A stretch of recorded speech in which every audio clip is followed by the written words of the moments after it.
Tiffany Henyard, once celebrated as a rising star in Illinois politics, now finds herself at the heart of a dramatic downfall. Legal troubles, accusations of illegal appointments, and a humiliating loss in a crucial Democratic caucus have left her political career in tatters. The controversies surrounding her administration, ranging from claims of vote suppression to rule bending, have dominated headlines, further eroding her once formidable position.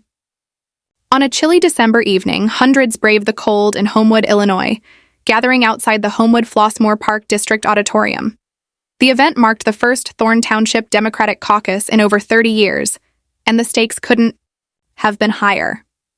Inside, the atmosphere was tense as locals, political insiders, and spectators assembled to witness a defining moment in the township's history. At the center of the storm was Tiffany Henyard, the embattled mayor and township's supervisor whose future was hanging in the balance. Dressed in a striking pink pantsuit, she entered with an air of confidence, defiant in the face of controversy.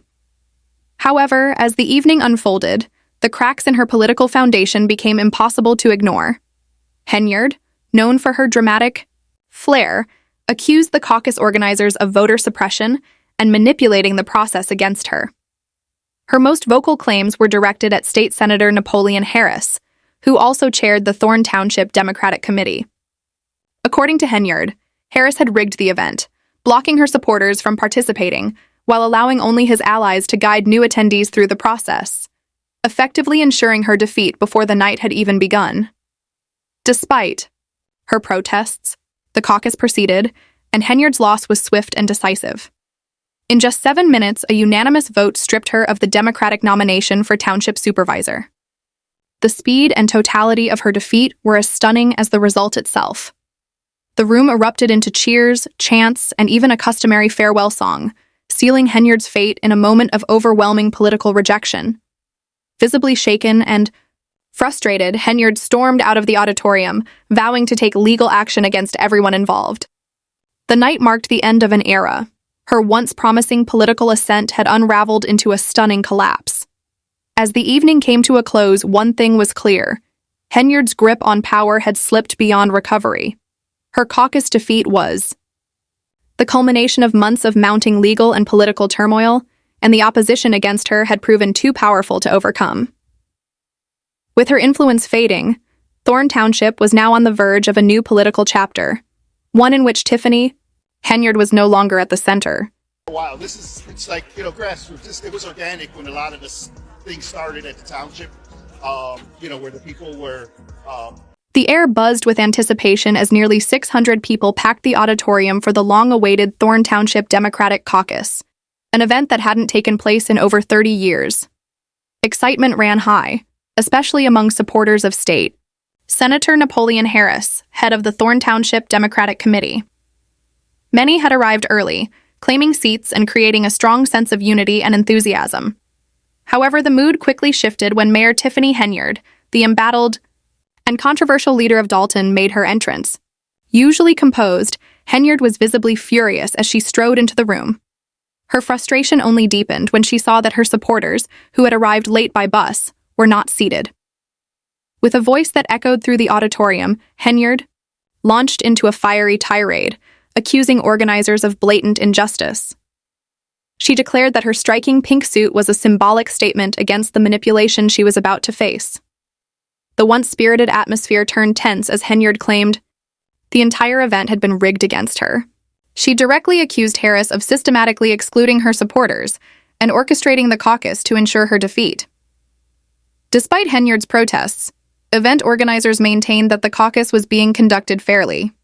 They pointed out that attendees had been present long before her late arrival, dismissing her claims of foul play. But tensions reached a boiling point when Henyard cited last-minute rule changes as evidence that the process had been deliberately manipulated. She argued that the absence of a professional assessor to oversee the event rendered the caucus illegitimate. Yet her complaints fell on deaf ears as the proceedings continued. As the night unfolded, the reality of Henyard's waning influence became undeniable. What should have been a pivotal moment to solidify her power turned into a public humiliation. When the results were announced, Harris's camp emerged victorious. The crowd erupted in applause, their cheers drowning out Henyard's outrage. In a symbolic act of disapproval, spectators broke into song, mockingly chanting, "Na na na, hey hey hey, goodbye." A stinging farewell to Henyard's political dominance. The spectacle was a brutal reminder of her dramatic fall from grace. Once seen as a rising force in Illinois politics, Henyard now stood at the edge of political ruin, her career seemingly unraveling before her eyes. Forced to confront the painful reality that her leadership was no longer welcomed, Henyard's crushing defeat marked a defining moment in Thorne Township's political landscape. While not entirely unexpected, given the controversies surrounding her tenure, the loss was nonetheless a devastating blow. Once seen as an unstoppable political force, Henyard now found herself sidelined, her once promising career unraveling before the public's eyes. Her bid for the Democratic Party's nomination as township supervisor, a position she had been appointed to in an attempt to cement her authority, ended in a stunning defeat. For many, it was a moment that had once seemed impossible. With her prior grip on power, few believed she could be unseated. Yet her declining popularity, coupled with growing hostility toward her leadership, had proven insurmountable. The caucus loss signified a major turning point, one that many viewed as the beginning of the end for Henyard's political career. Just months prior, she had appeared poised for continued success, holding one of the most lucrative local government positions in Illinois, earning over $200,000 annually.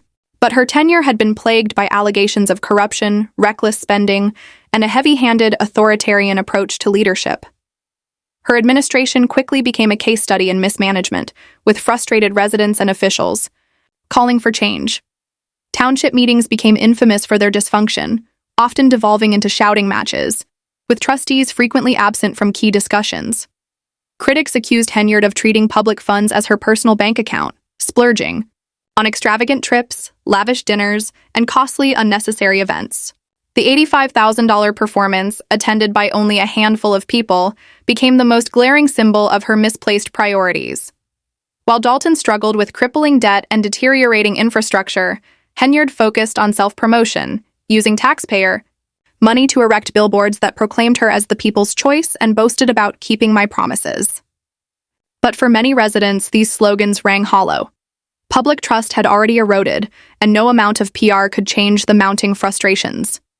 The FBI's looming probe into possible criminal activities only deepened concerns, fueling fears of deeper corruption within her administration. Instead of acknowledging these issues, Henyard doubled down, portraying herself as a victim of political sabotage. She attempted to reframe the narrative, insisting she was a fearless leader battling adversity. However, this strategy did little to sway public opinion. By the time of the Democratic caucus, the writing was already on the wall. Henyard's accusations that Senator Harris had manipulated the event were met with skepticism. Many saw her defeat not as the result of a rigged process, but as the inevitable consequence of her failed leadership.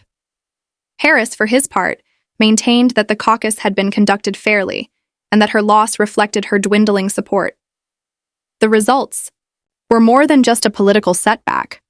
They were a clear and overwhelming rejection of Henyard's leadership. Even her most loyal supporters within the Democratic Party could no longer stand by her. The once powerful mayor was now politically isolated, her influence shattered. As the dust settled, it became evident that Henyard's time as a dominant force in Thorne Township politics had come to an end. The community had spoken, and their message was clear. They were ready to move on from her leadership.